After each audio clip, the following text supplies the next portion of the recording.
Hey all, happy Wednesday now. July 1st, time in California is 12:20 a.m. And I hope everyone had a well and wonderful day. I'm going to be up just for a little bit. I'm going to go back to sleep again because I've been in and out of sleep. I'm going to vent. I am journalizing. I am rethinking a lot of things. I have things on my plate right now. Job is one thing because it is because of workers' comp. I do have to finish up that paperwork, but still returning back to work. And so I'm still trying to figure out if they're going to sit there having you work from home or have my stuff modified for my job functions just because of my heart tied to my foot, tied to my thyroid, and heart rhythm, all that wonderful fun stuff, and hyperthyroidism. And I also have my YouTube channel because I have not posted anything for my monetized. I have a few different channels. So some of them I just do personal vlogging for most of them. But also the ones that are monetized, I'm making money off of slowly but surely. But it's starting to show. I had a mukbang channel, which I still have, where people just want to watch you eat and laugh and talk about stuff. But it's a foodie show. And people like to just watch. You don't have to say anything. I can suck on a chicken wing.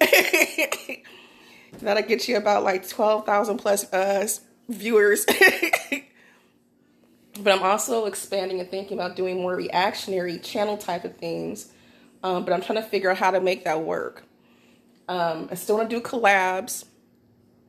And I'm learning a lot about the YouTube community as far as the YouTubers. Not the people who watch YouTube, the people who post on YouTube. And I'm learning a lot. It's interesting, I'll say it like that. It's a lot. I'm just thinking, but not overwhelmed by that. I am looking at my beautiful candle. That conduit candle for you priests and practitioners. I love when they torch. This is my baby. And this is what happened today. Yep. So I am going to reset because the story's not over and there's a lot of energy being used during this retrograde.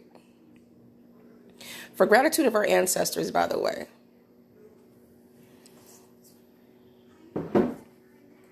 That's the conduit. I'm learning a lot. And how to dress and different ingredients to use and things my grandmother and others use and taught me. I'm being a mad scientist right now, but it's working very well. I am reflecting majorly on what's been going on this past week because I'm going to talk about sex. I'm going to talk about PTSD. I'm going to talk about depression. I'm going to talk about processing your emotions and trying to understand why you act a certain way you do, and especially if you're out of character. We're going to talk about your subconscious versus your conscious as far as stress, emotions, because even if you say you're okay, your actions show otherwise, you know something's wrong, but you know what I'm saying? We're going to talk about that because something has triggered my PTSD, and I am all over this place, and this retrograde is not making it any better because it's fucking me up. God, it's going down.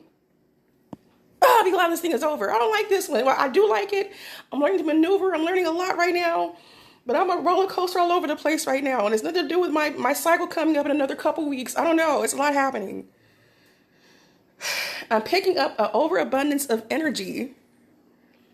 If you're an empath, in fact, there is a workshop. If somebody's interested, DM me or inbox me. There is a workshop coming up for empaths. It's hard for grounding and shielding because you're like a human sponge. So think about a sponge. You put a sponge in water, and you're absorbing all this liquid. So just try this absorbing all kinds of people's energy on so many different levels. And that sponge gets heavy. You have to squeeze a sponge out, right? It's not easy. I don't know. I'm having a moment. Something really triggered me. It's a couple things. And I'm trying to process my emotions. And it's weird because as I had to deal with a lot yesterday. I would say there's nothing wrong with mental health and maintaining that. as far as talking to a therapist. I don't need a psychiatrist. That's when you need pills and stuff like that. I just need to just get some stuff out because people seem always happy and bubbly. Everybody has their moments. And something triggered me and I had to figure out what the fuck it was. But my therapist did say something that made some interesting sense though. For, oh Lord Jesus, I'm telling all kinds of tea on here tonight. And I don't care. How is it that I naturally am very much more attracted to women? I'm a lesbian, but I keep attracting men. And I just say, okay, whatever. And I have these triggers from men. I really have triggers because, and I'm trying to figure out why. I had to make sense of what I'm saying. And the therapist got it because she picked up on me on that too. For people, I would probably say about 95% of the females who watch this or on my page have been raped, molested, sexually assaulted. I don't care if it's date rape, something, deboed, but we've all been victims of this at some point in our lives, whether it be childhood or adulthood. We had something happen to us. Some things to suppress, and some things you try to forgive it but not forget. And some things you just say fuck it and just go with the flow and just say whatever. Just I'm used to it because you've been programmed like this as a child. Like for me, you don't ever say the word no.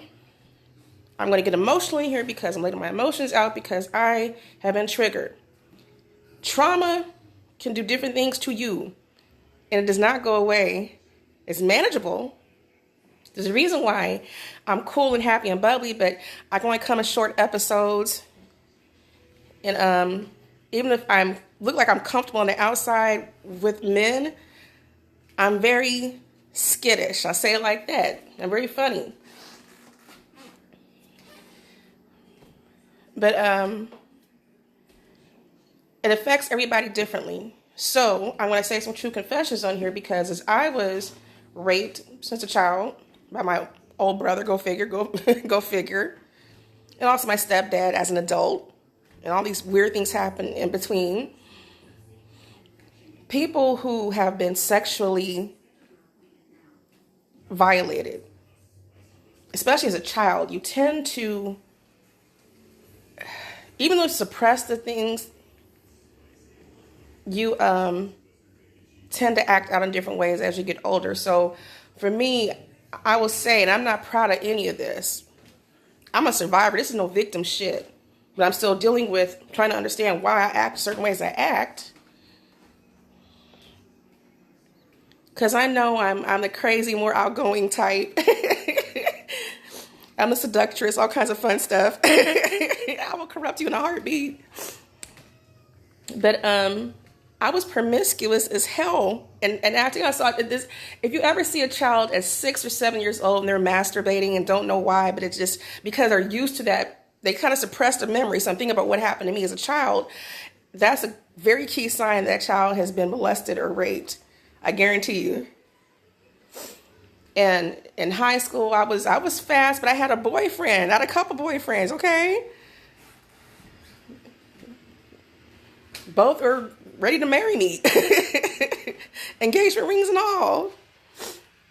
So I'm not out of pocket like that, but I did things and act out like made videos. Or if you guys remember Too Short, with Freaky Tales, I'm Tamara with the Polaroid camera. Some of you guys remember that from Bishop O'Dowd. I never slept with that man. But he sure did use me in a lyric because we all grew up in the same town and everybody knew everybody, and my Polaroid picture got circulated. And some of you guys remember that story because you guys were in high school with me. I'm not going to say what attorney who works for a major law firm that works for a civil rights attorney who was a part of that group who said they have circulated that picture to that man, Todd Shaw, or Too Short. I'm so mad at him. He's cool as hell now as far as the attorney person who we all went to high school with. But he was a part of the whole thing. I was trying so hard to fit in and just never could because I was the nerd who skipped a grade. Could have skipped two. but never fit in no matter how much I tried. I was always the outcast. I'll never forget that my mom, whatever I did, even for my boyfriends and making videos, or with them or for them, I'm talking about long-term high school sweethearts,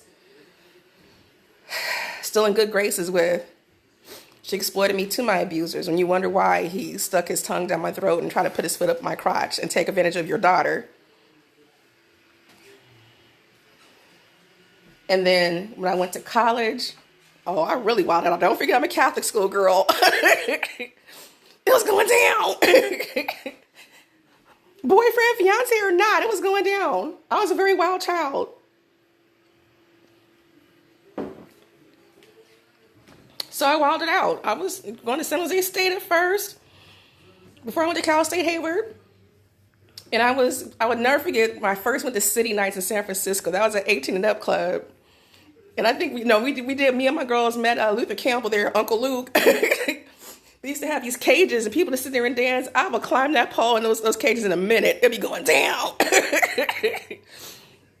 And people are like, ooh. And I was like, mm-hmm. And so with that, I started entertaining stripping. So I stripped for a while for a couple different places. There was Century in San Francisco, and there was Market Street Cinemas. I did apply for the Pink Poodle in San Jose too. I was out there, but I love dance, but still sexualizing myself and trying to understand why. Because I'm reenacting what I kind of been programmed to. And looking for attention because I never fit in. I'm getting all this attention now. And now I'm making money. While I'm working for the police department. That's a different story, okay? While I'm going to school.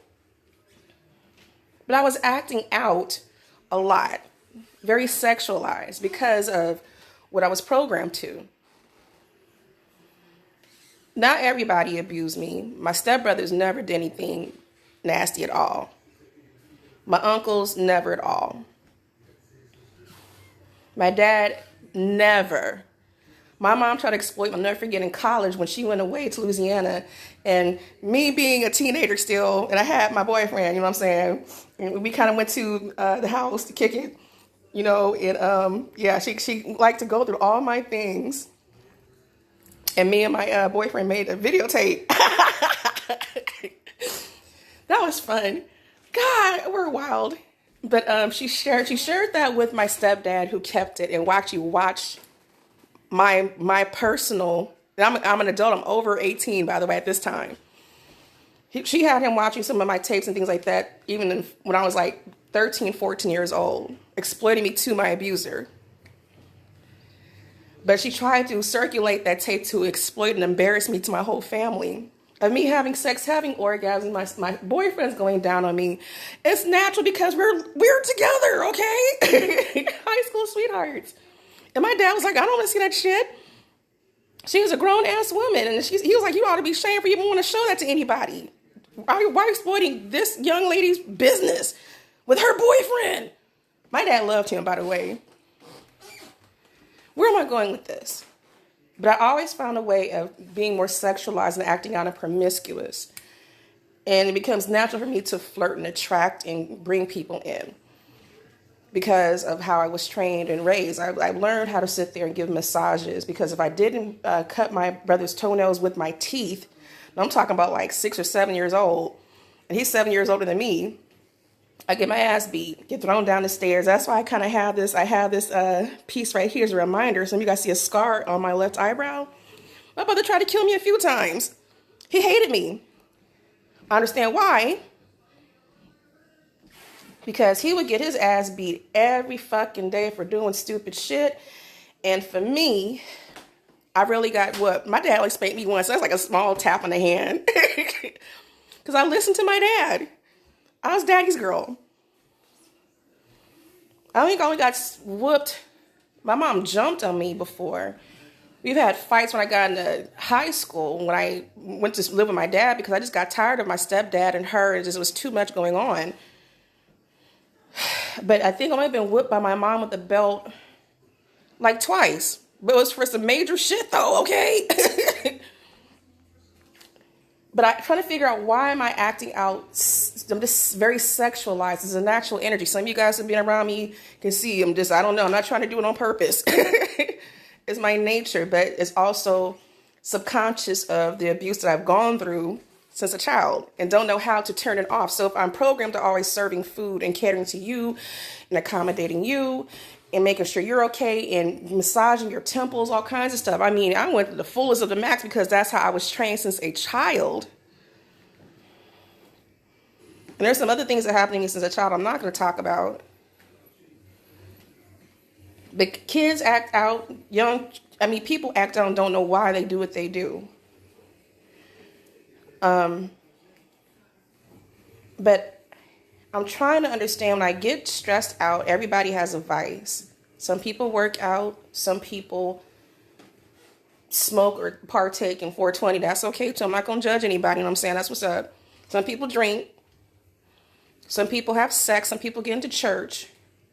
And it's dangerous if I'm a mix of everything. Because if I wild out, and I even went into after stripping, and I'm looking at the other girls, they're making all this money, trying to figure out how to make it. Because I'm making money, but like, what's going on? I'm sitting here getting some stuff going on. That's bad if your high school sweetheart, you're literally my son's dad. They came to support me though, you know what I'm saying? I sit there, you know what I'm saying? I kind of support me, make it rain on me too. God, I had a very open life. But I went from there, and I'm seeing these girls are turning tricks in the back with these customers, and I'm trying to figure out the game. This is all new for me. I wasn't feeling that though, because that was too low grade. That was too risky for reasons. And then I got turned on to escorting. So there's different levels of escorting or prostitution here. Keep in mind, this is all I'm working for the police department. I'm not proud of this. But while working a strip club, you might make a couple hundred more a night or whatever else. But see, when you start escorting, I'm doing with the higher clientele. I'm doing with attorneys and real estate brokers and city councilmen, judges. I'm dealing with the higher uppers. I'm talking about some big money. So where some girls sit there and turn a trick for about $60 and put all that work in, and don't even know who the fuck you're talking to, can't even pre-interview, dude. I'm sitting there making about $3.75 an hour. An hour. $3.75 an hour. Don't even like last time. Like, it's chopped up as an hour. I guarantee you'll probably be out in like 15, 20 minutes. But try accumulating that in one day. There are some weekends I'll come home with at least about $2,500 after one night. That's a lot. I'm talking about tips and on top of this, okay? Oh yeah, I was dangerous. Plus I was into fetishes too. Oh yeah. But I use my sexuality and being programmed to further, to build off of. And it becomes, for me, my first time having an orgasm was with a client. That's crazy. I'm talking about orgasm. I'm talking about the G-spot. That was crazy. I was a young girl. I had to be about 19 or 20. This is before my son was born. And I even ran an agency too for a minute. But in the meantime, I don't get turned on necessarily by the act itself. You get turned on by the power you take over people and being able to mesmerize them and put on the show. It was about more power and control, not the actual act itself. So if you think about serial killers, it's not just the act itself of taking someone's life. It's the power and control that gets you off. And because I lacked that with me being violated as a child into adulthood, I turned my pain into power. It became dangerous. And it's funny, it's so easy to mind fuck people. I can't explain it. It's very easy to mind fuck people. And so I'm trying to process all this. And all this, I still have triggers. Something's triggering me. So that police officer I mentioned, the one who saved my life because I tried to take my life, we were all working in the same department. I'm not going to say the name, but you guys, a couple of you guys know who he is because we all work together. The one who got fired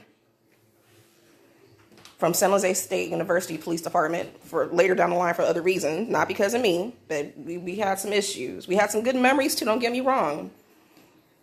But some people, again, getting off on power. So because you saved my life, you happen to be there, but you always had a crush on me anyway. We connected for a little bit, but he also had narcissistic behaviors too. I think the world owes him everything.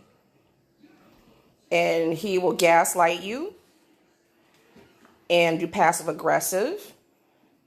And it's not comfortable. There's reasons why I dumped him a few times. You feel me? The story never changed. The leopard never changes spots. And get mad at me because my son, who's now 20 years old, should have been his. And what could have been, I'm overlooking a good man. There's a reason why if I was 19 and he was 36 at that time, I was a young kid still. But even to this day, he's never been married, no kids to this day. But that's because something to do with him. At least I can say I've been married a few times. I have a kid, been pregnant a few times. But that's some red flags going on. But he knew. So after the police department thing and things came out, we started connecting.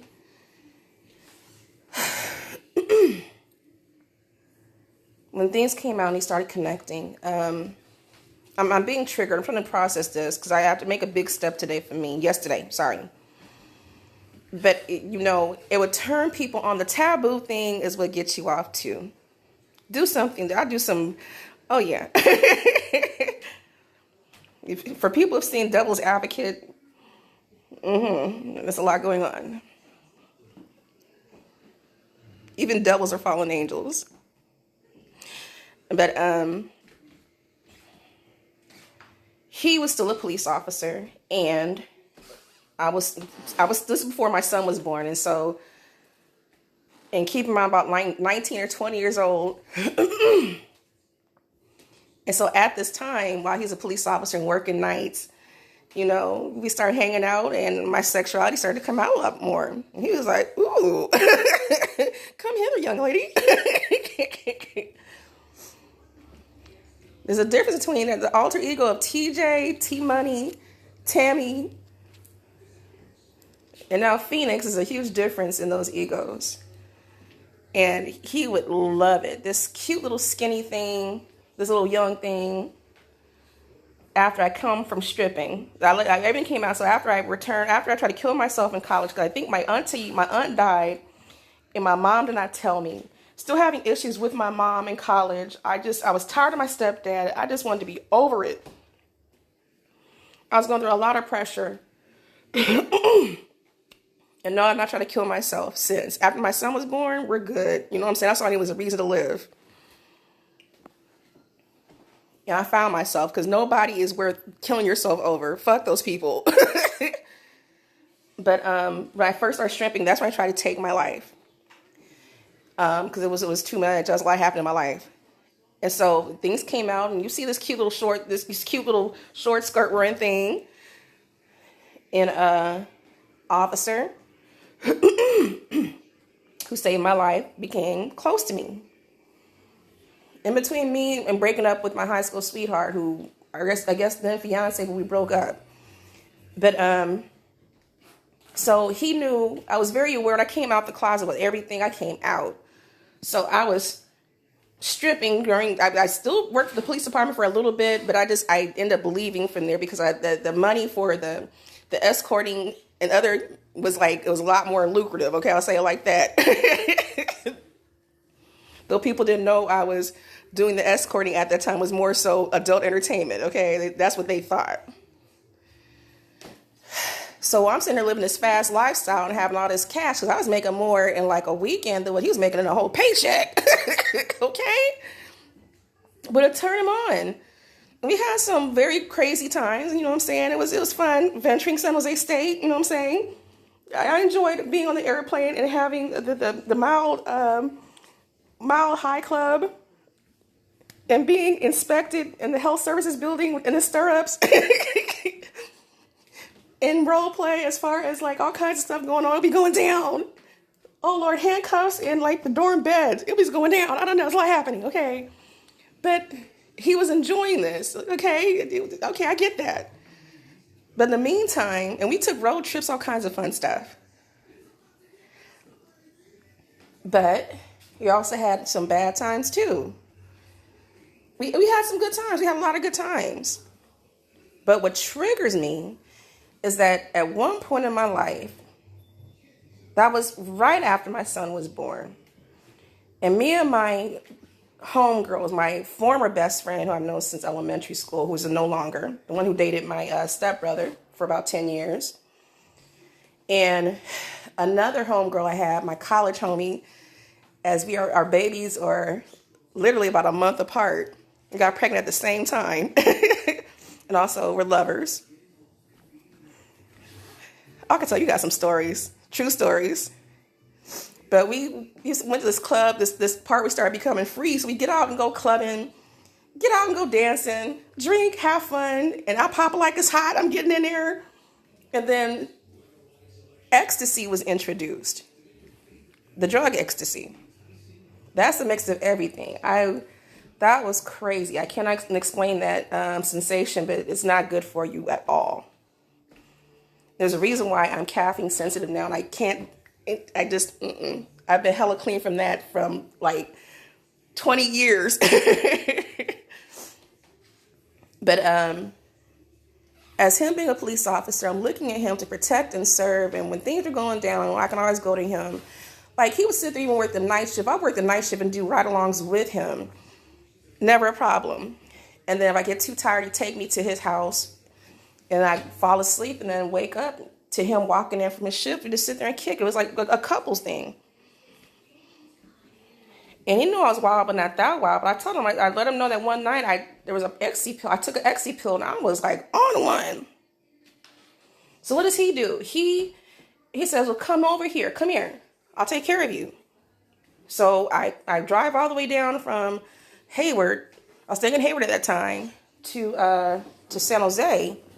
Hold on, you guys. I'm gonna pour myself something to drink. Not like that. I just need some juice. But while I'm driving down there, he knows I'm high as hell. I mean, I was on one. There was a lot happening in my life right there. And I don't know how many of you guys have taken ecstasy. I never popped a Molly before. None of that. I was already done with that type of stuff. That was a very short-lived episode for me for that type of substance. I don't even smoke weed. I'm horrible at smoking. I don't like the coughing and choking. That's what happened in my life. I don't know. But I'm not hating, though. I might do edibles, but it gives you a different type of high. I don't like it. I don't know. I'll just pour a drink or something. I don't know. But I'm not hating, though, okay?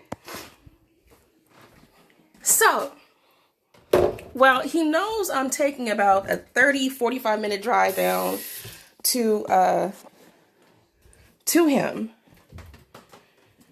under the influence. That was poor judgment on his part, but I'm not blaming him for that. But that's still the homie, so I'm thinking things are cool. And when I get there, as he's been watching TV, I know it turns him on. It kind of freaks me out just a little bit. It freaks me out a little bit because if I was 19 when me and him first started working together and we met each other, he was 36 at that time. And I made some videos for him too. He still has those to this day of some very triple X things, including me and him. He still has a VHS player for a reason. I don't know. It's kind of creepy though. I don't know. That's been years ago. You're still holding on to shit. It's destroyed. What's going on in my life right now? That was like over 20 years ago. Why do you still hold on to that shit? What's going on with your life? But all I know is that when I went down there, and I never forget, this is what killed me. It bothered me. Because my thing in growing up is you never say no. If I say no, I get attacked. My mom, stepdad, and my brother. I get attacked. You don't say the word no. They're so used to me saying yes and being the yes girl and a people pleaser. And so all I know is I went down there high as hell to his house. And I walk in, I'm looking all cute and scrumptious, I know. And much skinnier. But rather than him like either tuck me in bed like the homie, you know what I'm saying? Or like just make sure I'm okay. Give me some water. You have to have, if you have ecstasy, you have to have some water. That's a whole different experience. Or take me to the hospital, do something. His thing was to experiment with my body. So while I'm high as fuck, and I remember this clearly, he is touching on me. And I get this because I know that some people know that if you have ecstasy, it amplifies your sensations for your body. Can't explain it as euphoric and orgasmic. Even by the touch of somebody touching your elbow, you have an orgasm, okay? I do not condone use of drugs. Don't do it. It's bad because it's very bad after effects. It's a mix of everything. Don't do it. But he was having fun with the experiment part. And on top of that, while he's touching me and trying to figure out what to do with my body, he also fucked me while I'm under the influence. And I remember telling him, we shouldn't be doing this and stop. And he didn't stop. But I just let it go and just said, fuck it. I was too high. And so that really triggered me. And I'll never forget the night that I crashed my 97 Mustang. This is back in the 90s, by the way, too. But I crashed my Mustang and trying to drive down to the police department to report him for that because I considered it rape. He didn't have to hold me down and force me because I was under the influence. I really was high as hell. But it's like the person who knows that I've been hurt before, you do the same thing that you say you would never do, but somebody else, you know my story. That was divine intervention because me and him got no argument that night. And I told him, I said, you did rape me. He was like, you better not come to my job and sit there and report that. So, divine intervention. And some things just stick with me. It'll never be the same. Even after I forgive the shit, you feel me? It still happened. And it's how it happened. And so my thing is after I've been violated, I always am forced to forgive or I forgive. I'm too quick to forgive people. Even for my stepdad, it's weird. I wouldn't call it Stockholm Syndrome. Because I know at some point I would because you protect the person who's abused you and did these things to you. And they know what they did. How many times have I screamed out to my mom and let her know that her husband did this and this is what's going on now? I'm not the only person he did this to. And it falls on deaf ears. And if I don't get along with him because he produces all the money for her, then I get attacked, which is what happened with this past year. But you're the one who gave him my sex tape since I was a child. So what's triggering me now and I act out, it's like I have a love for men, but also I have an underlying hatred in a way, very skittish of men because of the abuse. Even what happened with the no longer, the Debo thing, it's not okay to wrestle me down and take the pussy. You feel me? If you feel like you have to pressure somebody to take the pussy, I don't care if you think it's your pussy. You shouldn't be doing that shit. No means no. But men don't get it. So I'm just sitting here having fun with this shit. Like, okay, I'm just used to this. It's like, or whatever. It's like you being used to being in slavery. So what triggered me is that I can go months, years, if not forever, without talking to people and cut you off. I can move on with my life. But then they always come back to you. And they act like nothing ever happened. Or try to cover it up, even though they know they hurt you. And PTSD right now is kicked in because I act out. Either I'm going to sleep more. I've been highly emotional. It's not just because of my heart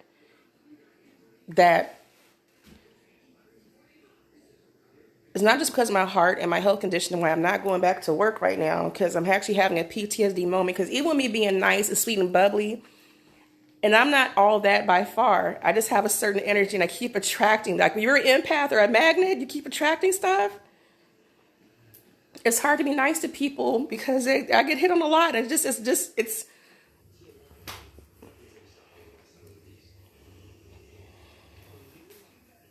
I can't even do my job without being approached. So it's like I kind of want to stay hidden. So this past week or past 2 weeks, my ex, the police officer, he checks in from time to time. And he still has this resentment about what could have been and what should have been, but didn't happen. Not because of me, it's because of him. And my life has gone on. We've worked some business projects before, and he sees what I'm capable of, and I can get some stuff done. I'm awake, and I'm working on my own business again. I'm still continuing whatever I have going on aside from my 9 to 5. And I was doing just fine without him. If I cuss you out ever, there's a reason why. So please don't come back. I don't hear this thing about I'm thinking about you and I miss you and all this other stuff. You cross my mind. Stay gone, because you're doing more damage than helping.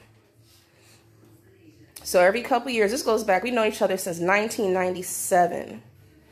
And so he pops up, and I know he's been having health issues, and I really am hurt to hear about the loss of one of his parents, because I identify with that hurt. But he's also looking to do other things. So where he's used to telling me what to do and being the shot caller, I just do whatever he says. Automatic. I'm used to being a yes girl, but I'm no longer that person anymore. I have my own life going on. I'm trying to sit there and get my life back. And from there, it turns for the business part. So I'm thinking about this at first. The business part was motivating me, because as I'm working on him, I have to get my listings back together too and get back out there on some certain levels, whether it be notary. I still have to do my real estate license. I'll do that by the end of this year. I'll start back with that and reinstate, because I'm way overdue. It's ready. I'm ready. I have my own plans to do. But people expect me to drop my whole life just to accommodate them. And then from there, here come the jabs and passive aggressive and gaslighting again about the past and throwing jabs in there.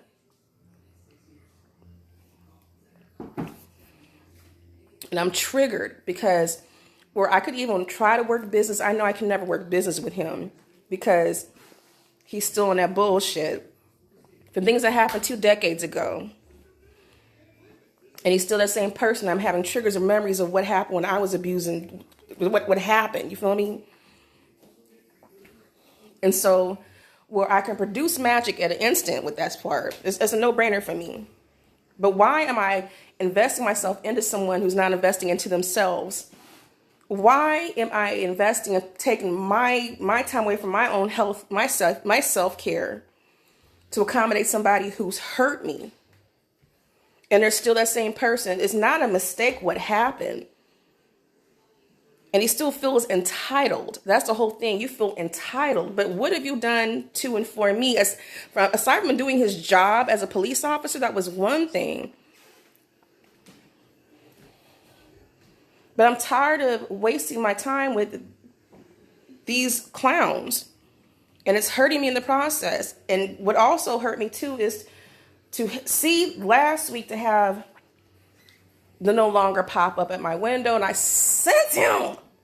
I'm going to stop speaking him to manifestation, but I can't help what I sense. And sure enough, it popped up, because even Spiritual Fam was there. He saw him too. I didn't call this motherfucker. I didn't sit there and text him. I have not contacted him. I've been trying to be done. And I was in the clear for 7 weeks, and he pops up and fucked my whole head up. I'm not going to lie. And I just fell for this shit. It's messing with me. Your girl's having a problem in the boundary section and saying the word no right now, because I'm so used to saying yes pretty much all my life. So no past going on, I'll get that part together. And I wilded out last week, even talking to Capricorn Cub, who called me or contacted me earlier. I'm attracting a lot, but I don't have an interest in any like that. You feel me? It's just something to do. Now, what was interesting to me as I talked to my therapist is Spiritual Fam. And no, I'm not thinking about relationship, because me and him are too much alike. That's like, I would say twin flame kind of sort of, you know what I'm saying? We know each other in sandbox. You feel me? And some things happen, and Lord have mercy, set that bar high. I don't know what's going on. That was a pressure release valve situation, okay?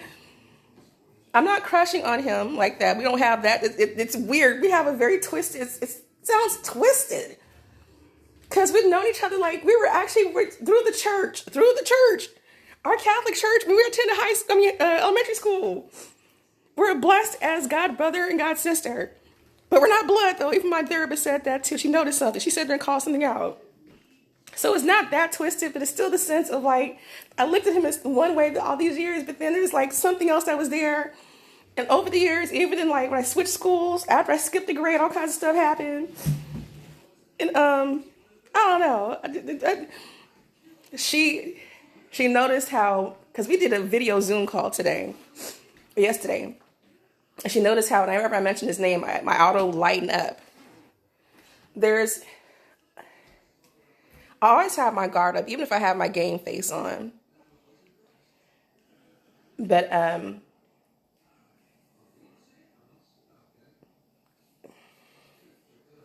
glad we reconnected. We have so much in common. It's not even funny. And he's going to still continue on his journey. I still have my journey too. Nothing romantic, is just still a connection. I'll just say it like that. We have a very different connection. And I love him. May not have been perfect over the years, but damn it, we're okay. And I appreciate him. A little handsome self. Used to be all short and stuff. Now he's all up here. Little Tupac looking self. Oh no, he's going down. You little chocolate drop, you.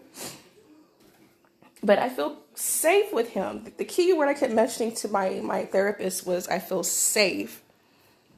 Because after Dante and all the stuff I've been through, I really am funny about who I can actually feel myself with, like actually open my heart with. You feel me? Without them hurting me. And the person I had before, he's dead. That's Lawrence. He's gone. But I feel safe with my spiritual family. I call him King. And so however we interact, I liked it. It was nice. I got my cobwebs clean. We had fun. I like having my locks pulled. I like being choked out. That was what happened in my life. I'm very impressed.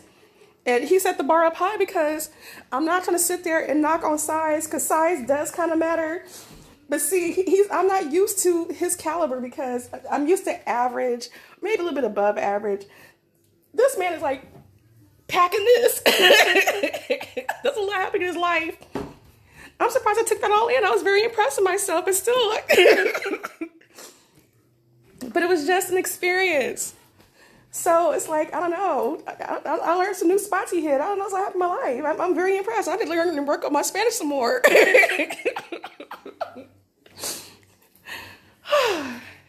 But I feel safe with him.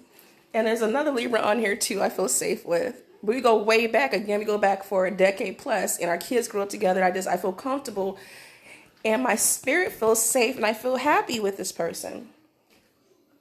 We still have to hang out too, but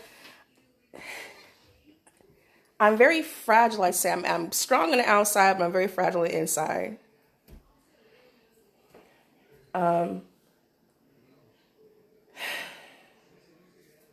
I just know that for this past week, between the no longer showing up and for having to hear from my another ex, I'm not looking for you, but it just is too much pressure.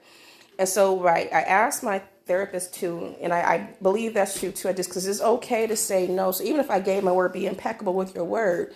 My word's also with myself first, because I can deliver, have everything pre-prepared, everything's ready to go. But the more I think about this person, the more skittish I'm becoming, to the point to where I'm, even right now, I'm ready to throw up from stress. The person is bringing auto triggers of stress, and that's not healthy. So I can sit there and I don't even owe an explanation, because they should be doing this stuff themselves anyway. I'm working on not welcoming my past into my present. That won't let me go.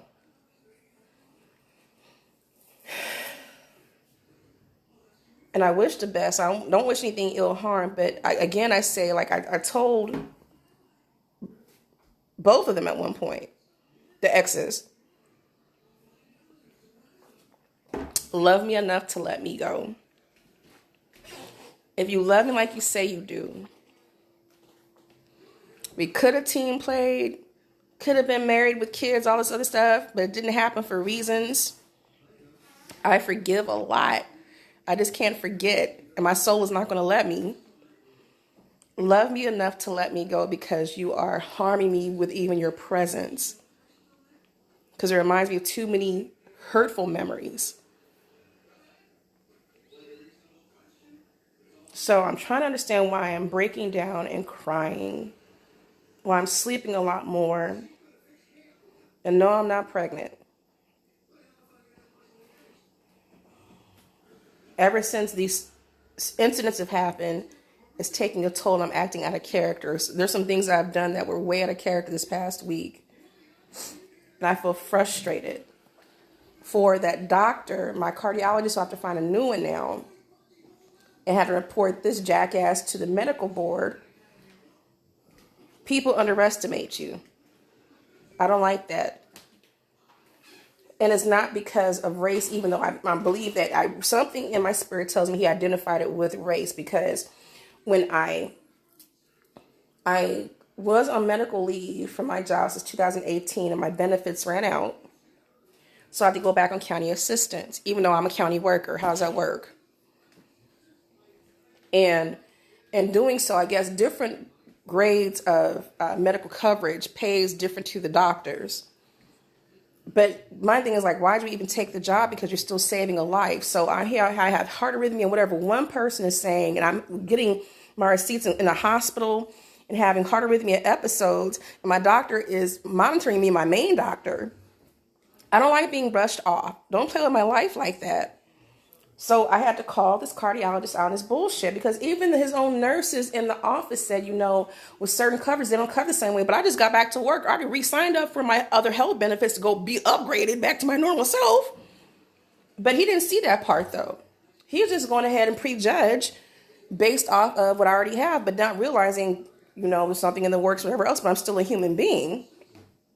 So where he was saying one thing, I had to correct him, and he got mad and turned argumentative. And I said, you know what? I'm not playing this shit with you, because you know what? I have legal experience. I can sit there and just sue your ass right now because you're doing discrimination type of stuff right now. This is not cool. And I'm a nice person. I had to follow up with them today or yesterday too about that. So I'm looking for a new cardiologist. My other benefits kick in. I have no problem with that. But the fact is, why'd you take the job? So I talked to my therapist about that too yesterday. Why do people take certain jobs? Like, why become a police officer and you're going to sit there and do fucked up ass shit? Same with doctors. Don't get a God complex of me. You never know you're entertaining the angel.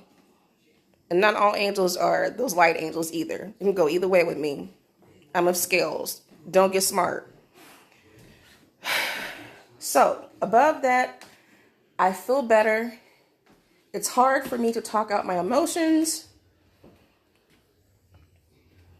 for stuff like this because I'm facing some demons. This retrograde is making you face previous addictions and old patterns, and this is where you can correct them. And it's not easy all the time. Let me say again that I'm very appreciative of my cousin, and I have a couple females on here too who are in narcissistic support groups or for survivors of people who have been in these situations with certain people. And I'm not talking about just relationships. I'm talking about family, whatever else is involved with that. And it's a real thing. And it's kind of amazing because you look back and say, damn, what the hell? But I really, the more that my exes stay away from me, don't contact me for shit. It's not even a welcome back. Just stay gone because you're hurting this person, but yet you love them. I'll never forget what killed me with Dante. And his last time, he looked me in my eye because he knows he put me through, and I sat there and wilded out in his ass. I sat there and took it to a whole different level and got the pastor involved, the mama, sister, everybody. I'm done, because everybody played a part in this. It's not misdirected anger, it's direct anger. But he looked at me after everything was said and done. He was like, I really am sorry for hurting you.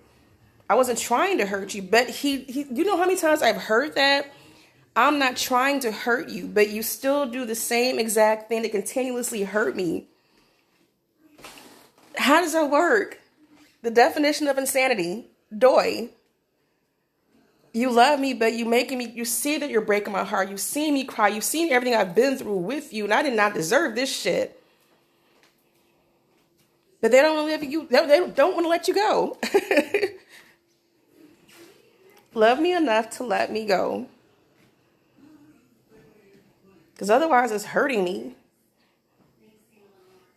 I don't want to see anybody from my past who has brought harm, like it even tore me up. Her karma works with my mother, to see her limping around, and she has aged badly.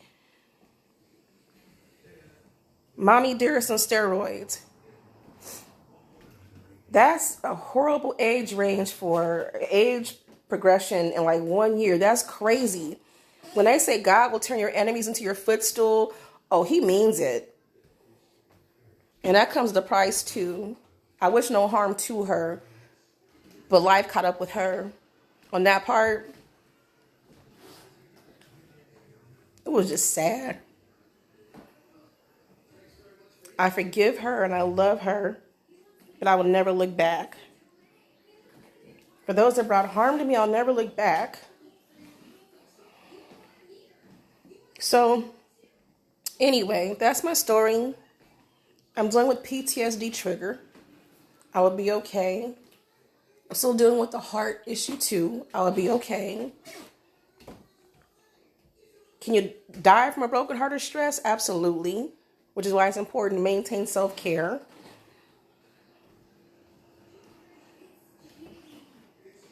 Take care of you first. And it's okay to break unhealthy patterns. So for me, it's not being a people pleaser anymore. I'm putting myself first.